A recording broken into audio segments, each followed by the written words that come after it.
came back negative. I was able to get a copy of the police report. But this is what you have to deal with. It's always a constantly shifting target. There's no shame, and they're never going to admit that they made a mistake. Not to, the German who was kidnapped and tortured and thrown on a road in Albania, or the Canadian Kurnaz who was taken to Syria and tortured. And it's no different with my client. And some of you may not know. He's charged with being the #2 guy in Al-Qaeda. We saw George Bush smirking. The fact of the matter is, and I'll tell you categorically, Abu Zubaydah, whose real name is Zain, by the way, was never even a member of Al-Qaeda, much less a high-level member of Al-Qaeda. Never a member. He was given an opportunity to join and turned it down. Indeed, the camp that he is alleged to have been associated with is a camp called Qalda. That camp was closed by the Taliban in February or March of 2000 after the camp refused repeated demands that Qaldan fall under the control of Al-Qaeda. Now that is a fact. Now you won't hear the government say that, but it's a fact. Another fact is that my client, Abu Zubaydah, has never been charged with anything. A crime, a military commission.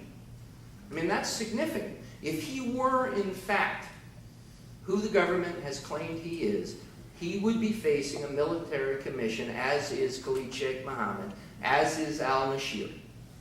Now, you may say, well, what about the torture? Maybe that's why they didn't bring charges against him. Both of those other individuals whom I've just adverted to were also tortured, were also waterboarded. Al-Nashiri is one of the 2 individuals, including my client, whose videotapes of his torture have been destroyed. So it's not the issue that he was tortured. We know that. So what is it? I respectfully suggest to you it's that he was never Al-Qaeda. And then the torture comes in on the backside in terms of how you try the case. But because he was never Al-Qaeda, he could never have known anything and could never offer testimony against anybody. And what we have found is that the government has been systematically taking any references to Abu Zubaydah out of all of the cases in which he has allegedly offered testimony.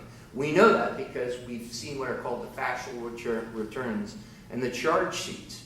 And in it, it'll say that Abu Zubaydah, provided XYZ information. And what has happened is the government has done one of several things. Has asked for permission to amend the factual returns and charge sheets and remove those references, or simply just in a new charge removes any reference.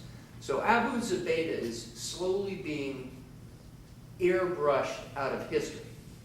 And one of the problems that I have is to try and change the dialogue, because in my representation, and this saddens me to say, by the way, I'm rather ashamed of the judicial system, because I'm under no illusion that any of the good that I've done in these cases has really been as a result of my legal work. I was one of the individuals who argued the case in front of Judge Green, and clearly we've been lucky enough to hold a bit of a majority on the Supreme Court. The Supreme Court has acquitted itself very well, in my estimation. To their credit, the district court judges are beginning to act, but they are still moving at a painfully slow pace in most cases. But what's interesting is, I believe the figure is 29. 29 men, since the Boumediene decision has come down, have had their day in court. 26 have been found to be non-enemy combatants. And every time we make a move to force the government to release, important information, they generally back down. And rather than release the information, what they do is they clear the individual for release. But the only problem we have is, for example, if you're found to be innocent of the charges, what happens to you? Well, as of right now, nothing. You stay in Guantanamo.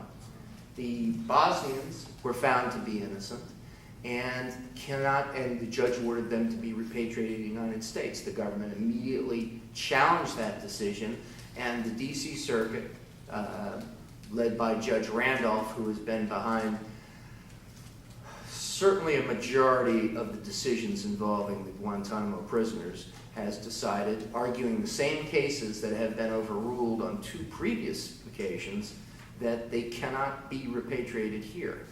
So if you're innocent and you've been held for 7 years and you've been tortured and you've had your day in court, there's still no remedy. And we're right back where we were when we went up to the Supreme Court with In Rasul.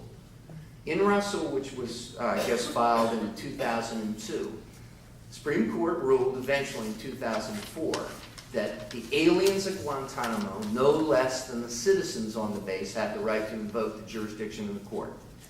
Well, what happened is one of the judges decided that he didn't believe that, and his interpretation of that decision is you're allowed to actually file a petition for habeas corpus, but that's all you can do. The court is powerless to afford any relief. So what happened is we wended our way back up to the Supreme Court, and finally the Boumediene decision was issued in 2008, in the summer. And they said, no, we meant what we said. You not only can file the papers, but you get a hearing and the judge gets to rule.